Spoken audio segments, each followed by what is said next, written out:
નમસ્કાર.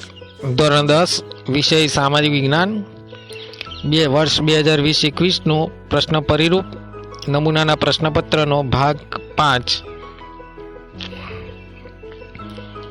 આજે આપણે વિદ્યાર્થી મિત્રો વિભાગ C ની ચર્ચા કરવાના છીએ.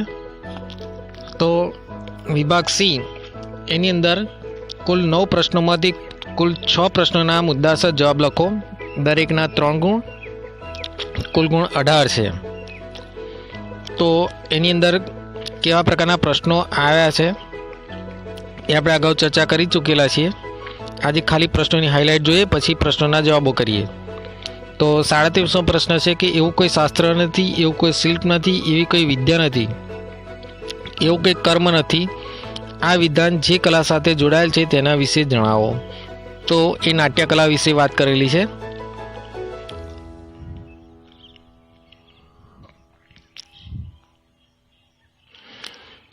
આડત્રીસમું છે ટૂંકનો લખો ખજૂરાહોના મંદિરો. 39માં છે અમદાવાદમાં આવેલા સાંસ્કૃતિક વારસાના સ્થળોની યાદી બનાવો. 40મો પ્રશ્ન છે તફાવત સ્પષ્ટ કરો, અભયારણ્ય અને રાષ્ટ્રીય ઉદ્યાન. 41 છે વૃષ્ટિ જળ સંચયના ઉદ્દેશો જણાવો. 42 છે ગરીબી ઉદ્ભવવાના કારણો લખો. 43 છે વિશ્વ શ્રમ બજાર વિશે નોંધ લખો. 44 છે આપેલા કોષ્ટકના આધારે નીચેના આપેલા પ્રશ્નોના ઉત્તરો તેમાંથી શોધીને લખો.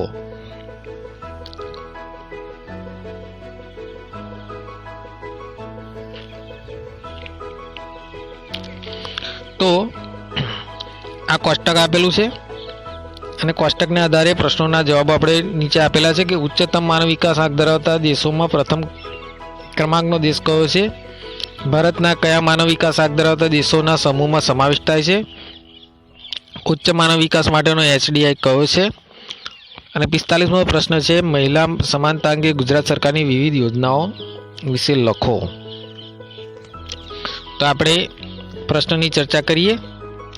પ્રાચીન ભારતની નાટ્યકલાનો પરિચય આપો, અથવા પ્રાચીન ભારતની નાટ્યકલાની વિશેષતા જણાવો, અથવા નાટ્યકલા સમાજ જીવનને પ્રતિબિંબિત કરે છે સમજાવો. તો ભારતમાં પ્રાચીન કાળથી નાટ્યકલા લેખન મંચન અતિ લોકપ્રિય છે. ભરત મુનિ રચિત નાટ્યકલા ક્ષેત્રે અતિ પ્રચલિત છે.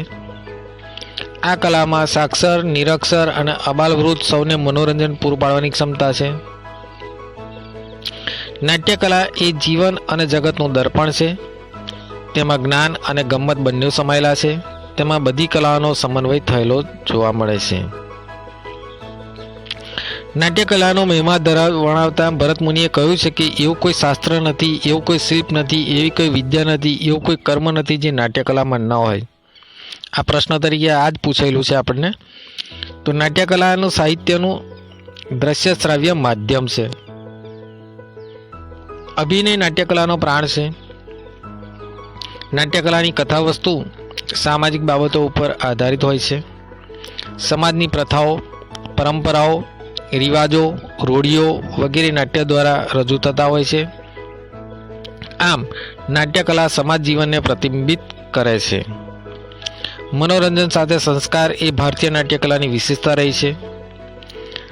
નાટકનું સંચાલન કરનાર સૂત્રધાર અને રમૂજો વડે આનંદ પમાડતા વિદૂષકની જોડી સાથેના નાટકો ભારતની નાટ્યકલાની એક આગવી ઓળખ બની રહી છે.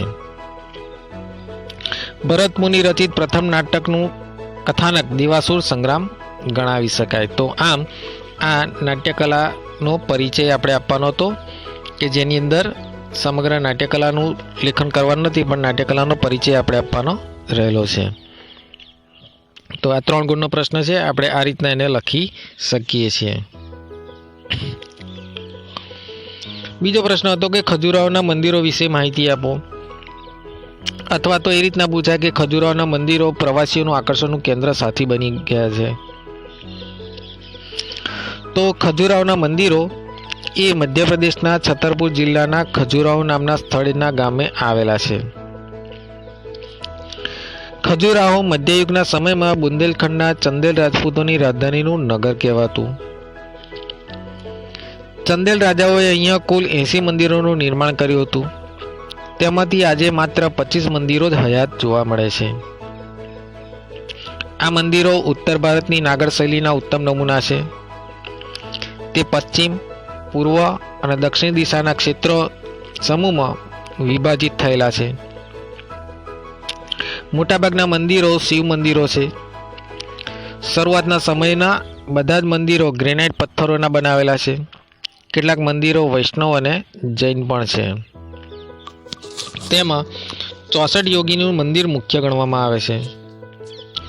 આ મંદિરની અલંકારિક સ્થાપત્ય શૈલી કલા કારીગરીનું ઉત્તમ દ્રષ્ટાંત છે. આ મંદિર તેની તોરણની અલંકારિક શૈલી માટે પણ જાણીતું ગણાય છે. દેશ વિદેશના હજારો પ્રવાસીઓ ખજુરાહોના મંદિરમાં મૂર્ત થયેલી વાસ્તુકલા અને મૂર્તિકલાના શિલ્પો જોઈને આશ્ચર્યચકિત થઈ જાય છે. એટલે અહીંયા ઘણા બધા મંદિરો જોવા મળે છે. તો ખજુરાહોના મંદિરો વિશે માહિતી આપો અથવા ખજુરાહોના મંદિરો પ્રવાસીઓનું આકર્ષણનું કેન્દ્ર સાથી બનેલા છે, એનો આપણે જવાબ જોયો. આગળનો પ્રશ્ન જોઈએ તો અમદાવાદમાં આવેલા સાંસ્કૃતિક વારસાના સ્થળોની યાદી બનાવો. તો અમદાવાદની અંદર કયા કયા સાંસ્કૃતિક વારસાના સ્થળો આવેલા છે? તો અમદાવાદમાં આવેલા સાંસ્કૃતિક વારસાના સ્થળોમાં ઐતિહાસિક નગરી તરીકે અમદાવાદ ઓળખાય છે. એની અંદર ભદ્રનો કિલ્લો, જામા મસ્જિદ, રાણી સિપ્રીની મસ્જિદ, સરખેજનો રોજો, કાંકરિયા તળાવ, ઝૂલતા મિનારા, સીદી સૈયદની જાળી, હટેસિંહના દેરા, રાણી રૂપમતીની મસ્જિદ વગેરે અમદાવાદના જોવાલાયક સ્થળો આવેલા છે. આગળના બીજા પ્રશ્નની તો ત્રણ અંદર આપણે આ પ્રશ્નનો જવાબ આ રીતના લખી શકીએ છીએ. રાષ્ટ્રીય ઉદ્યાનો અને અભયારણ્યો વચ્ચેનો તફાવત આપો. રાષ્ટ્રીય ઉદ્યાનો, અભયારણ્યો અને જૈવ આરક્ષિત ક્ષેત્રો વચ્ચે શા માટે તફાવત છે? તો રાષ્ટ્રીય ઉદ્યાનો, અભયારણ્યો અને જૈવ આરક્ષિત ક્ષેત્રો આ ત્રણેય શબ્દોનો ઉદ્દેશ તો વન અને વન્યજીવનું રક્ષણ કરવાનો જ છે, પણ તેનો અર્થમાં એક ચોક્કસ પ્રકારનો ભેદ રહેલો જોવા મળે છે. આ તફાવતને આપણે જોઈએ તો રાષ્ટ્રીય ઉદ્યાન એ વન્ય પ્રાણીઓ અને કુદરતી સૌંદર્યને જાળવી રાખવામાં આવે છે, જેમાં માનવીની દખલગીરી ખૂબ ઓછી હોય છે. તેમાં માત્ર અધિકારી વર્ગ જ વહીવટ હેતુસર જાય છે. અહીં શિકાર કરવા અને સહેલાણીઓને હરવા ફરવા પર પ્રતિબંધ હોય છે. તેમાં ઝાડપાન તથા જીવજંતુ, ભૂ આકૃતિ, સ્થળ અને નિવાસન મનોરંજન છે. ભારતમાં 89 રાષ્ટ્રીય ઉદ્યાન આવેલા છે. અભયારણ્યની તુલનામાં આ વધારે સંરક્ષિત છે. તેમાં એકથી વધારે પારિસ્થિતિક તંત્ર સમાવિષ્ટ હોય છે. પાલતુ પશુઓને ચરાવવા ઉપર સંપૂર્ણ પ્રતિબંધ હોય છે. અભયારણ્યની જેમ કોઈ એક વિશેષ પ્રજાતિ ઉપર કેન્દ્રિત હોતું નથી. તેની સ્થાપના રાજ્ય અને કેન્દ્ર સરકારના સંકલનથી કરાય છે. ભારતમાં કાઝીરંગા, કાર્બેટ, વેળાવદર, દરિયાઈ રાષ્ટ્રીય ઉદ્યાન, ગીર, દચીગામ વગેરે અગત્યના રાષ્ટ્રીય ઉદ્યાનો ગણવામાં આવે છે. હવે અભયારણ્યોની વાત કરીએ તો ચોક્કસ સમય મર્યાદામાં માનવ પ્રવૃત્તિઓને અનુમતિ આપવામાં આવે છે. સત્તા અધિકારી પાસેથી અનુમતિ મેળવ્યા બાદ પાલતુ પશુઓને ચરાવવાની છૂટ પણ મેળવી શકાય છે. અભયારણ્યમાં વિનાશનું જોખમ હોય એવા વન્યજીવોનું સંરક્ષણ અને સંવર્ધન કરવામાં આવે છે. તે પણ રક્ષિત ક્ષેત્ર છે. ત્યાં માનવીના હરવા ફરવા પર કે પાલતુ પ્રાણીઓના ચરાણ પર કોઈ પ્રતિબંધ હોતો નથી. ત્યાં લોકો નિયંત્રિત માત્રામાં રહી પણ શકે છે. આમાં પ્રાણીઓના રક્ષણ અને સંવર્ધન માટે ચોક્કસ વ્યવસ્થા કરેલી હોય છે. ભારતમાં 531 અભયારણ્યો આવેલા છે. વન્યજીવ અભયારણ્યની સ્થાપના કોઈ એક વિશેષ પ્રજાતિના સંરક્ષણ માટે કરાય છે. અભયારણ્યની સ્થાપના રાજ્ય સરકાર દ્વારા જરૂરી પ્રક્રિયા દ્વારા કરીને એમાં કરવામાં આવે છે. જેની અંદર જોવા મળતા અભયારણ્યોની વાત કરીએ તો પેરિયાર, ચંદ્રપ્રભા, ઇતુનાગરમ વગેરે જાણીતા અભયારણ્યો ગણાવી શકાય. તો આમ બંને વચ્ચેનો તફાવતમાં કે એકમાં રાષ્ટ્રીય ઉદ્યાનમાં વન પ્રાણીઓ અને કુદરતી સૌંદર્યને જાળવી રાખવાનો ઉદ્દેશ છે, તેમાં માનવીની દખલગીરી ખૂબ ઓછી હોય છે. આની અંદર ચોક્કસ મર્યાદામાં પ્રવૃત્તિ માટે મર્યાદામાં અનુમતિ આપવામાં આવે છે. ભારતમાં 531 અભયારણ્યો આવેલા છે, જ્યારે ભારતની અંદર 89 જેટલા રાષ્ટ્રીય ઉદ્યાનો આવેલા છે.